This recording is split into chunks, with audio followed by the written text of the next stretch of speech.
Hey everyone, Peter Finger here, and I've got exciting news. On March 19th, we're hosting the Triad Mental Health Summit Series. This event is online and completely free to attend. This summit will feature Owen Marcus, co-founder of MELD, and Sheetal Shah, CEO of Mental Health Partners, two innovative experts exploring the intersection of somatic therapy and modern AI tools for healthcare transformation. This dynamic experience will offer practical strategies for supporting men's health through embodied somatic practices, alongside cutting-edge insights into utilizing AI to enhance healthcare outcomes. Participants will explore how somatic approaches and technology-driven solutions can work to improve care outcomes. Plus, for those looking to stay ahead for professional requirements, CE credits will be available for attendees. Sharlee and I will be hosting live and performing interactive Q&A sessions with each speaker, so you can go deeper on what matters most to you. This event isn't just professional development, it's a chance to connect with a community of practitioners who are growing alongside this field. So head over to triadhq.com/TSS to see our full schedule and register for free. That's triadhq.com/TSS. I look forward to seeing you there.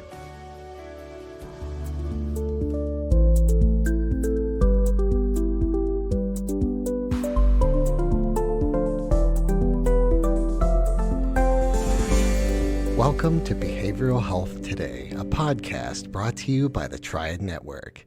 This podcast is designed to share trending topics occurring within the world and our communities and bring them a behavioral and mental health perspective. Welcome to Behavioral Health Today. I'm your host, Sharlee Dixon. My guests today are Chris Yadon and Ana Megrelishvili. Chris is the Managing Director of Saprea, a nonprofit devoted to liberating individuals and society from child sexual abuse through both healing and prevention. Chris was the very first employee of Saprea back in 2015, and since then he has led its growth into a global leader in survivor support and education. With his background in executive leadership, Chris brings both strategic insight and deep personal commitment to this critical mission. Ana is a survivor, advocate, and community leader from Atlanta. Ana co-chairs the annual Saprea Gala, raising awareness and vital support for the organization's work. She uses her voice and lived experience to bring visibility to the realities of child sexual abuse and to inspire hope and healing for fellow survivors. Together, Chris and Ana are here to share not only the heart of Saprea's mission, but also the lived experience of what their healing programs can mean for survivors. In our episode, we'll explore how Saprea supports adult survivors of child sexual abuse through healing programs, community connection, and prevention efforts, while hearing firsthand from Ana about her personal journey of resilience and transformation. Welcome back to the show, Chris, and thank you so much for coming to be with us. Ana, thank you both so much for coming. So grateful to be here. It was great last time. Grateful for the invite back. Yeah, thank you for having me here today. No problem. Thank you both. So, Chris, for listeners or those who have not heard our first conversation and those who may be new to Saprea, can you briefly remind us what Saprea is and what the mission is behind it? Yeah, at Saprea, we liberate individuals and society from child sexual abuse and its lasting impact. So when we say liberating individuals, we're talking about healing services for adults who experience child sexual abuse. And when we talk about liberating society, we're talking about empowering parents with the tools and resources they need to reduce risk for their kids and raising awareness or driving awareness in society around the issue of child sexual abuse. Gotcha. Thank you for that. And so, Ana, would you be willing to share a little bit about your journey and what led you to Saprea and what really made you to decide to participate in the program? Yes, absolutely. I was actually invited to be on Saprea's committee for a gala about 3 years ago. And when I was first invited, that's when I learned about one of the resources that Saprea has, a 4-day retreat for survivors of child sexual abuse. And part of me at the beginning agreed to do it more so from the perspective, I didn't really need anything more healing wise. I was pretty cocky back then.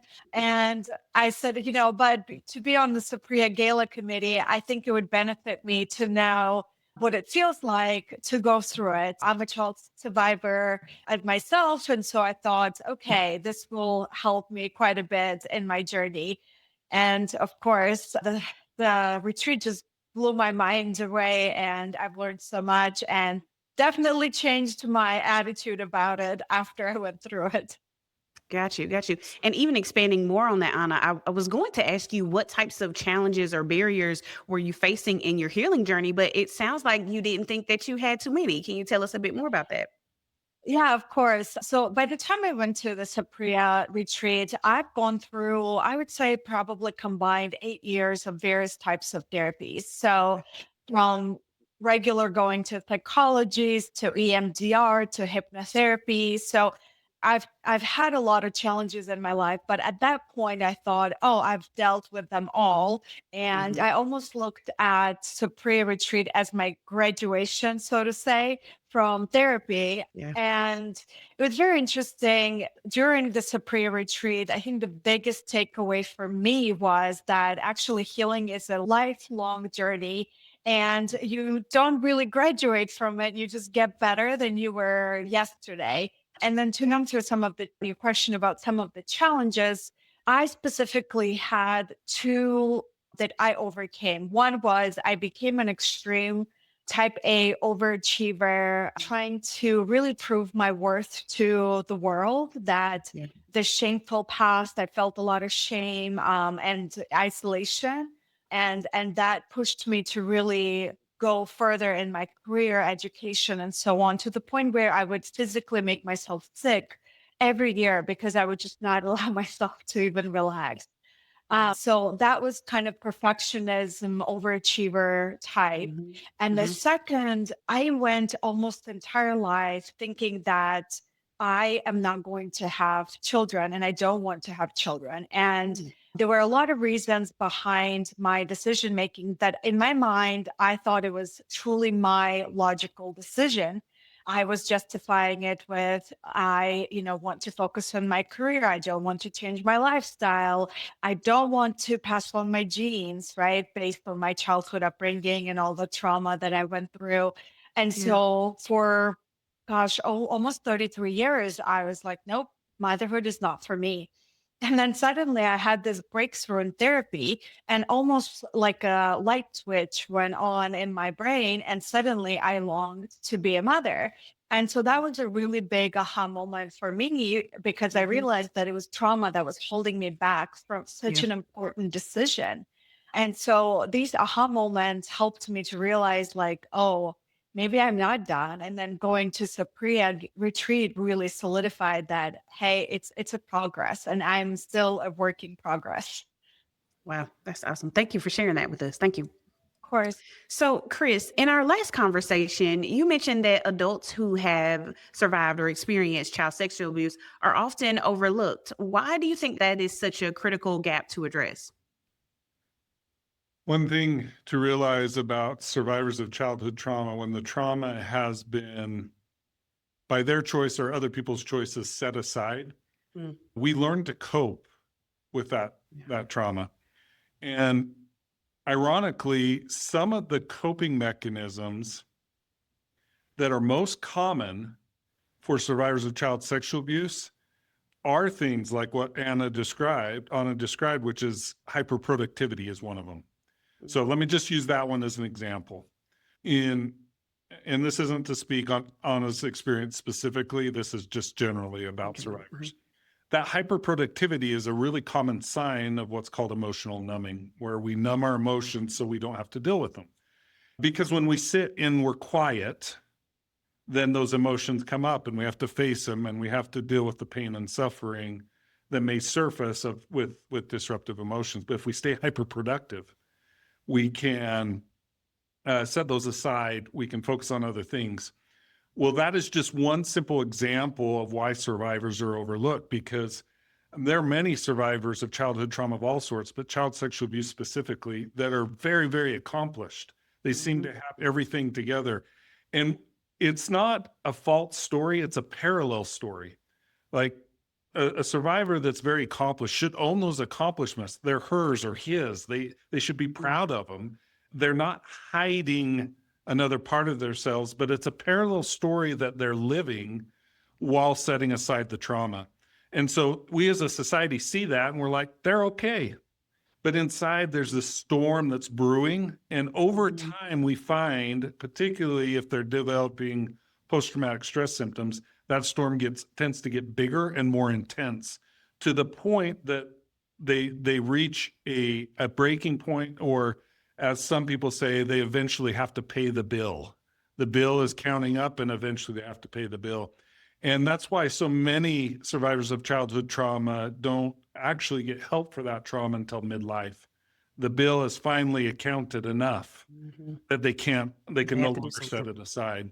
Yeah. So that's just one example. There are many other reasons why it doesn't get dealt with, but I'll just give that as one example of why we as a society tend to overlook adult survivors of child sexual abuse.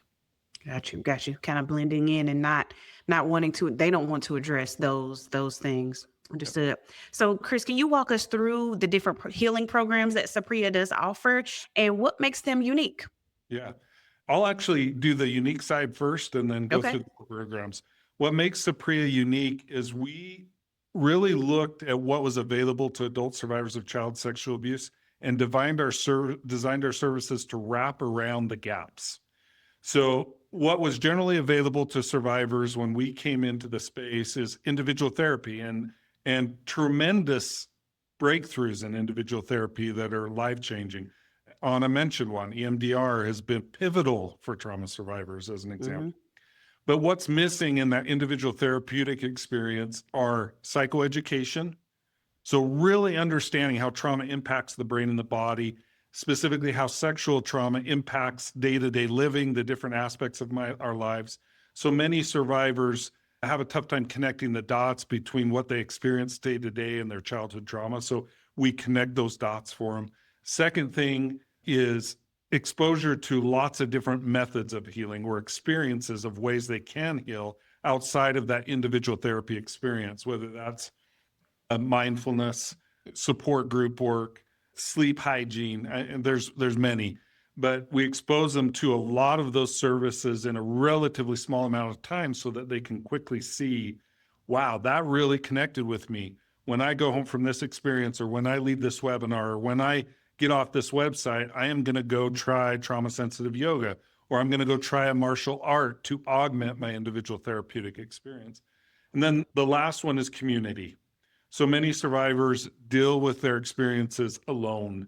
And an individual therapeutic relationship is community. It's a one-on-one relationship and it is community, but it's not a community necessarily with other survivors who understand and get what you're going through without you having to even say anything. And there's something about that lived experience and being able to support one another in that lived experience that invites self-compassion and is crucial to normalizing your experiences and destigmatizing the abuse. So that's what makes us different. That's what we focus on. We do it through a 4-day in-person program called the Saprea Retreat, followed by 9 weeks of online learning. We have our support group programs, which are 27 weeks of self-directed, peer-led, peer-run by survivor, for survivor support groups. Nice. We have our 17 symptom-based online healing resources. So a survivor can go on our website and look by symptom. Like, I'm dealing with panic attacks. What does that have to do with my childhood trauma? What resources do I have to heal or manage those panic attacks? And so we have those services. We have a half-day healing webinar. If I want to dip my toe in the water, I'm not quite sure if I want to go on this journey yet, but want to dip my toe in the water, we have that half-day session. And then one I'm super excited about because it's relatively new and having huge impact is a 10-week course that has been deployed into prison and jail systems across the United States and has already been consumed by over 30,000 individuals that are currently involved with the justice system. So those are the programs that we deployed to act on that unique spot that we feel in the marketplace. Absolutely. And I think I mentioned this the last time that we talked, but I really appreciate that you say survivors. and not victims. I think that is also something that is unique to Saprea's approach to education, community, and the retreat is the idea that this is you have survived this and not necessarily that you were a victim of it. That changes the framing of the how you feel about what has happened. So I really appreciate that term is used instead of victim. Thank you. Yeah. So, Anna, I know that you felt like you had done lots of work prior to participating in the retreat, but I kind of want to dig a little deeper into the retreat and what that felt like for you. So, going in as someone who felt healed, who felt ready to do everything and move forward in life, what did it feel like to walk into the retreat for the first time? And were you surprised at all about your experience moving through it?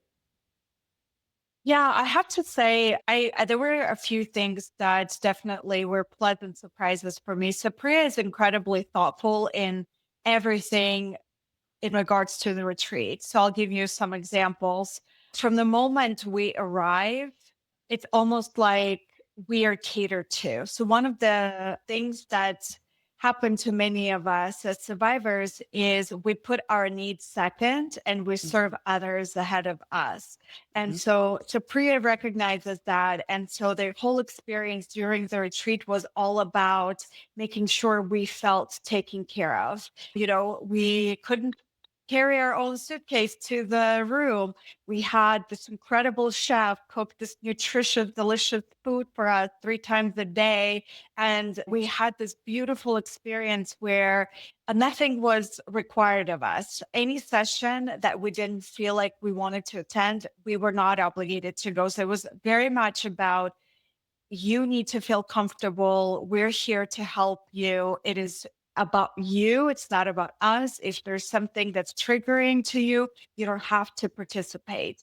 So that gave us a lot of ease. And I agree with Chris that having community is incredibly important. At that point, it's been about a year since I publicly said that I am a survivor, but I have never been in the room with other women who have experienced the same thing I have. And it was very interesting as I was sharing certain things from the past. You could just see just this understanding nods and same thing somebody was sharing. And I was like, oh, yeah, I've done that. And so there was this bonding experience between all of us. And granted, we all had different paths and we also were at different stages in our healing process. So we were not the same. One of our group mates couldn't attend half of that because she just was going through a lot. But we were there to surround her with love and we called each other the Thrive Tribe at the end. So it was just such a beautiful experience. And there were still some things that I didn't realize I was dealing with that came up during the retreat. And so it was helpful because in life, you get busy, you kind of push down the feelings. And this is 4 days where you just kind of sit down, rest, and allow for whatever happens. And different people, again, had different experiences, but I'm just so grateful. I really think that I really advanced in my healing because of the community that I had there. We'll be right back after a word from our sponsor. Are you preparing for a licensure exam in psychology, social work, marriage and family therapy, counseling, or behavioral analysis? AATBS is here to help. We have been supporting behavioral and mental health students to prepare for their licensure exams for more than 45 years, working with over 1 million students to succeed on test day and move on to the next step in their career. With products ranging from comprehensive courses to quiz banks and delivered live online, self-study online, and in print, AATBS has test prep solutions that meet every student's needs and learning styles. Visit us today at aatbs.com.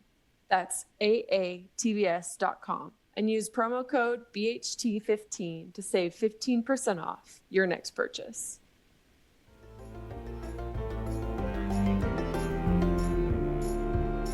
Very nice, very nice. And so, listening to Chris discuss the rest of the programs and things that are offered for survivors, did you take advantage of any of the other programs offered? And can you tell us a bit about that? Yeah, so I am part of the Facebook group that meets once a week for survivors, and it's led by survivors. So I'm located in Atlanta, Georgia. So there's a local chapter where we are a part of this Facebook group, but you don't have to be in Atlanta to join it.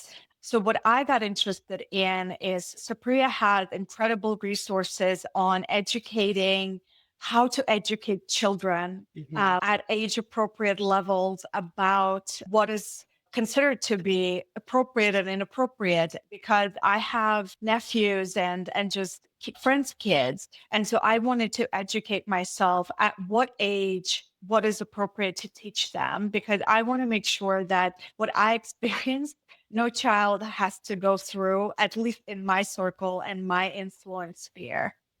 Awesome, awesome. And my next thought was going to be about the programs for prevention and education. So, Chris, we talked about it in our last conversation. I since have started to, look at the website. I've got two children, two young boys, now 12 and 6. And so I've really started to dig into the resources that you have available on your site. We talked about how you don't know as a parent the kinds of things that you should share that are age appropriate for our children.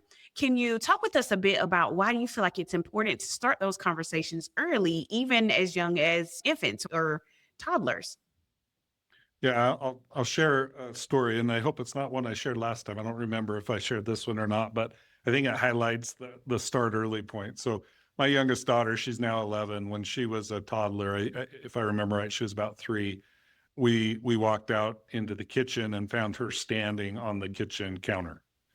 And that's not the safest thing for a 3-year-old to be doing, right? So Yeah.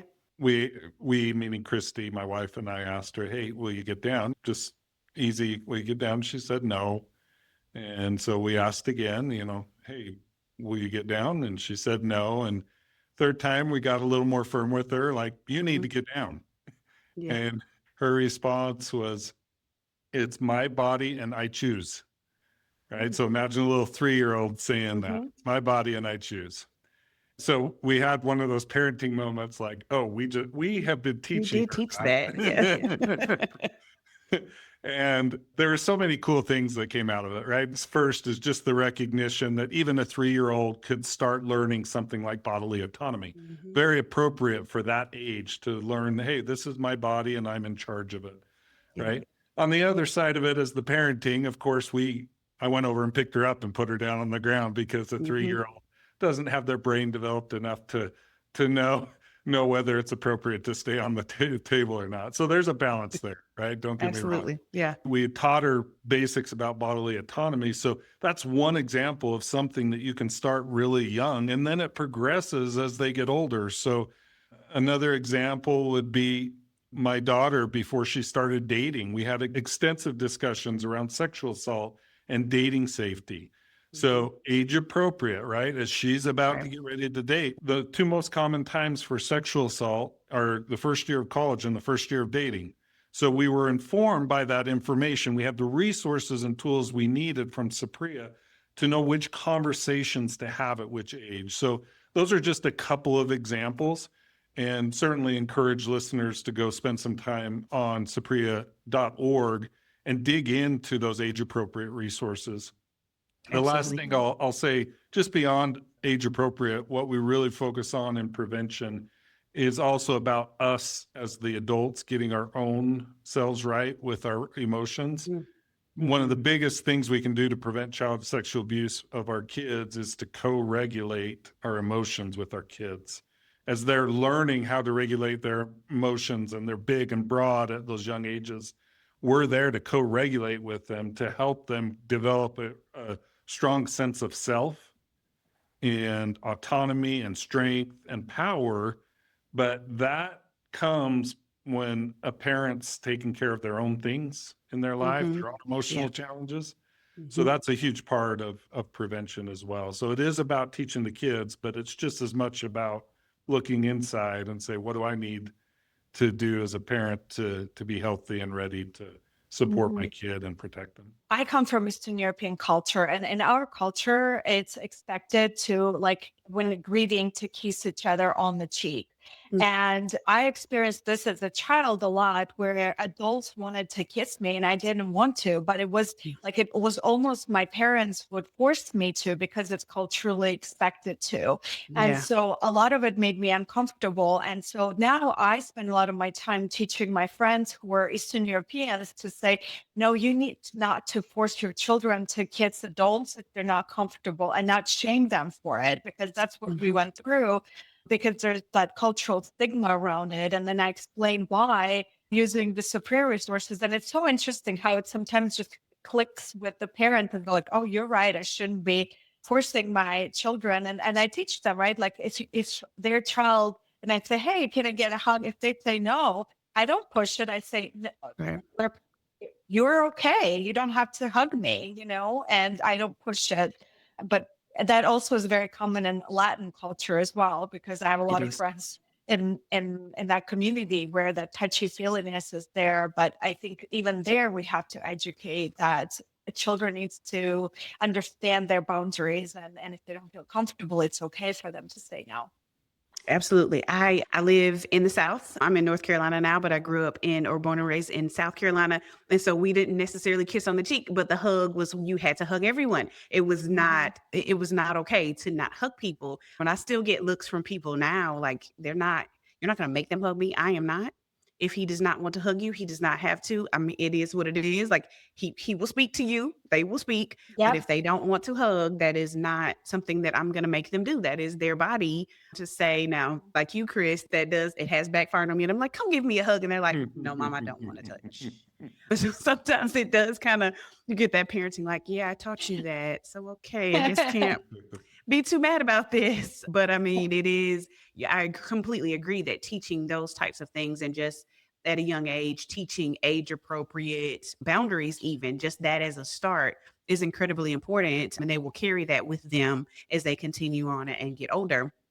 I am curious, Chris, and I don't remember if we talked about this before, but is there a point where it's too late? Do you go backwards and try to teach some boundary type things if you haven't taught your children things until they're teenagers, and do you need to go backwards? Do you just pick up where they are? How would you tell someone to work on that? Yeah, there's definitely not a point it's too late. The longer you wait, it may be more challenging. Your kids may put up more resistance, but it's never too late.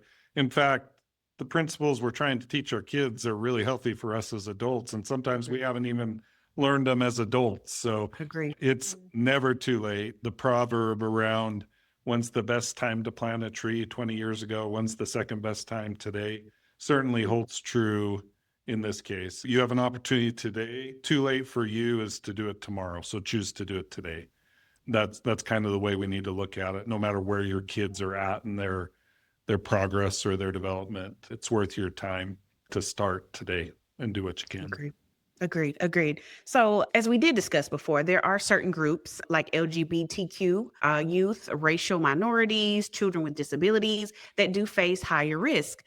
Chris, can you talk about how Saprea works with cultural competency to support these specific communities? And are there educational programs specifically designed for different groups of people?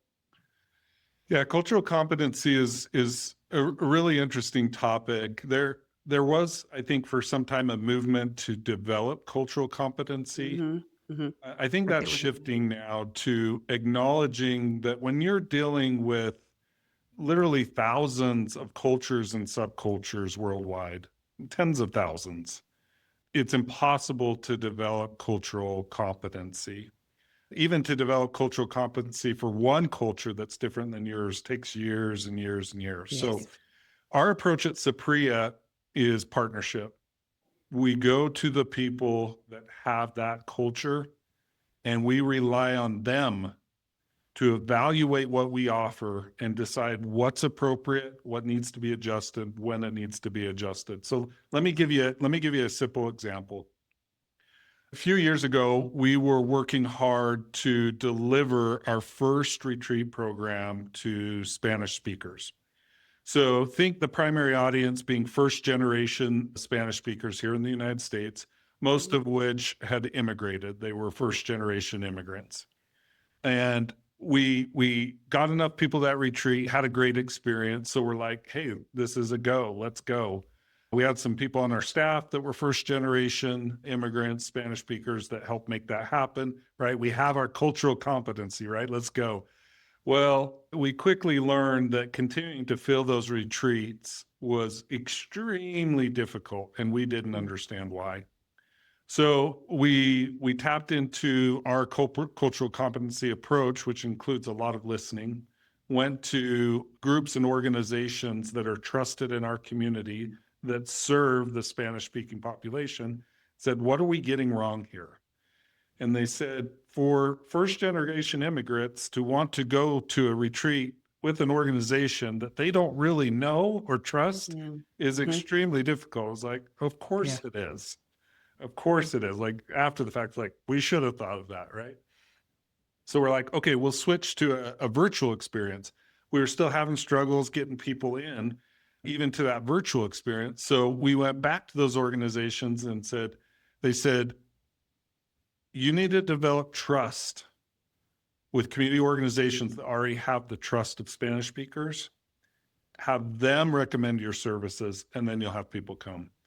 That's exactly what happened. That's how we solved for that particular need in the community. And that would be a really good example of how we at Saprea approach cultural competency. We're going to surround ourselves with those that are from that culture, from that race, from that ethnicity, from that socioeconomic class to inform how we deliver our services. Very nice. Very nice. Okay. And so, Chris, a lot of times listeners for our show are practitioners. So they may be therapists, mental health professionals. So for those practitioners, when they're working with survivors who may be dealing with PTSD-like symptoms or just struggling in general, what would you say to them? How can you help them get support? Yeah, I would say first and foremost, allow Saprea to be part of your treatment planning. We are not and never have intended to replace individual therapy. In fact, our therapists who run our programs also have individual therapy practice themselves. So we believe wholeheartedly in individual therapy, support it, know its critical nature. So we want a therapist or a practitioner to see us as a resource to augment what they're doing. Everything we do is free. So it's easy for them to include us as part of their treatment planning. And more, we're seeing more and more therapists make all of our programs part of their treatment planning. For example, maybe they have a client that's a trauma survivor of child sexual abuse that's dealing with panic attacks. We have a module on panic attacks. So they have their, say, weekly session with them. They can give Saprea's link to that particular module as their homework or treatment work per se for the week for the client. It's a perfect way to use our resources. You mentioned you're in North Carolina. One of our highest referring practitioners is from North Carolina. And he said, if I have a child sexual abuse survivor, the very first recommendation I give to them is to go to the Saprea retreat because it will accelerate our work, meaning our individual therapy work, by at least 6 months. Wow. So that 4-day experience can, in his opinion, supplant 6 months of individual therapy work. Wow. So those are examples of how I would encourage a practitioner to use our programming. And we have information sessions for practitioners to ask all the questions with our therapeutic team. We typically run those at least once a month. So you can go to saprea.org, click on our contact us form, inquire about it, and we'll get an invitation out to one of those information sessions that we do for therapists. Awesome. Thank you for that. Thank you. Yeah. I know I work in a dialysis clinic, so I don't necessarily do a lot of individual therapy, but I have mentioned the website to a few of my patients, and some of them aren't necessarily tech savvy, but we have discussed it, and I'm hoping that at some point that they will take advantage of it. So it is nice to know that other clinicians and practitioners are using it in their work as well with their survivors. Definitely. Yeah. So, Anna, as someone with lived experience, what was one of the most meaningful takeaways from your time in Sapria's program and still participating in the community today? I think Sapria's retreat took away the pressure for me that I felt like I had this pressure to fix myself. And there was this end goal that I had to reach, and then I'll be all better and all healed. And that retreat took away that pressure. And now I look at it, like I said, like more of a lifelong journey. And I compare myself to who I was 10 years ago, 5 years ago, and yesterday. And as long as I see the progress, it's great. But also, Saprea allowed me to know that if there is a setback, and it could be, because it's not a linear progression when it comes to Right. healing. Sometimes you take 2 steps forward and 1 step back. It's okay. You could still have some triggers. It was interesting. Within the last year, something has happened that I had a trigger, and I haven't had it in years, like many, many years.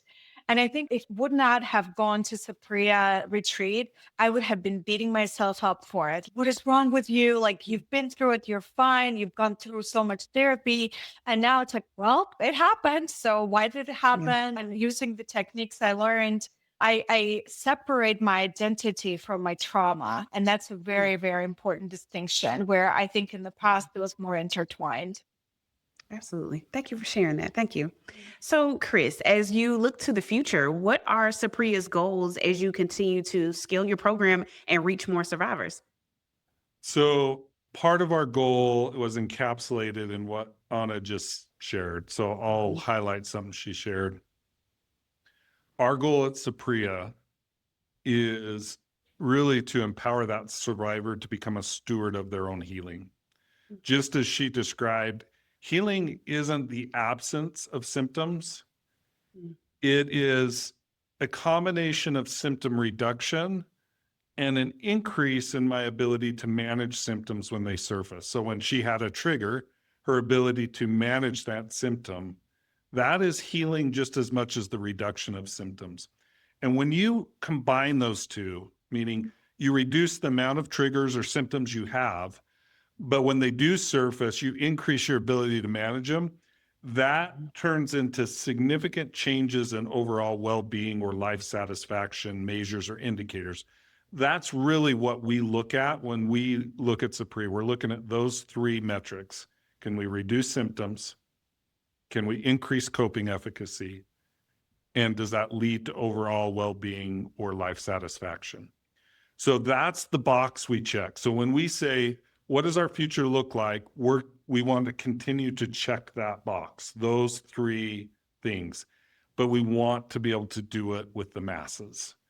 We reached a little over 30,000 individuals in our first 10 years through our prevention and healing programs. In 2025, the first 10 months, we've had an additional little over 33,000 people participate in our programs. Wow. Most of those virtual, still a lot of in person, but most of those virtual when we're talking those numbers. We have to reach the millions and the tens of millions and frankly, the hundreds of millions to accomplish our aspirational goals. And the only way you do that is through scaling. So it's balancing that outcome that we're after that I described with reaching the masses. If we reach the masses and they don't reach outcomes, that's not great. Or we can reach outcomes one at a time, and that is really great for those individuals, but it doesn't shift the societal need, right? Yeah. It shifts the outcome for that one person. And I don't want to minimize that for a second because it's about that one person. But we want to reach millions of ones, not hundreds of ones or even thousands of ones. So that's what we're focused on at Saprea over these next 10 years. We need a lot of resources to do that. That includes people advocating, people lending their mic, just like you are today. It includes generous donors that can help fund that type of work. It includes a society that's willing to stop turning away and looking the other way at the issue of child sexual abuse and acknowledge that this is an issue that affects people worldwide. 1 in 8 children worldwide are sexually abused by age 18. 1 in 8 here in the United States. And we got to get people to stop looking away and sweeping it under the rug. So we need everybody to come to the table to solve this issue, but we believe in the future. We have answers. We're hopeful. We believe in collaborative support with lots of other organizations joining side by side with us in this work. And we love the trends and love the direction it's going. Awesome. Awesome. I can't wait to continue to see Saprea grow and reach those masses. I'm glad to be a piece of that part of the sharing. Thank you. Absolutely. Yes. So as we come to a close, for our listeners who want to learn more, maybe get involved, access resources, where should people go? Go to saprea.org, saprea.org. You can also find us on all of the major social channels. We have a lot of content we push out there. We'd love to have you check out what we're doing. We'd love to have you partner. We'd love to have you donate. We'd love to have you volunteer, whatever the right fit is for you. We'd love to have you come get in this work with us. Awesome. Awesome. Chris and Anna, I have really appreciated you guys speaking with us today. Thank you, Sharlee. My pleasure. Thank you. And thank you to our listeners for taking the time to join us. You can follow us on our social media at Instagram, TikTok, LinkedIn, YouTube, and more at Behavioral Health Today. And if you like our show, please be sure to give us 5 stars and leave us a review. As always, the resources for this episode and an archive of all of our other episodes can be found on our webpage at triadhq.com/BHT. And we look forward to having you back with us next time on Behavioral Health Today. We appreciate all the support from our community, and if you like our show, one of the best ways you can support it is by giving us a 5-star rating and leaving a review. Behavioral Health Today is a podcast part of the Triad Behavioral Health Network, all rights reserved.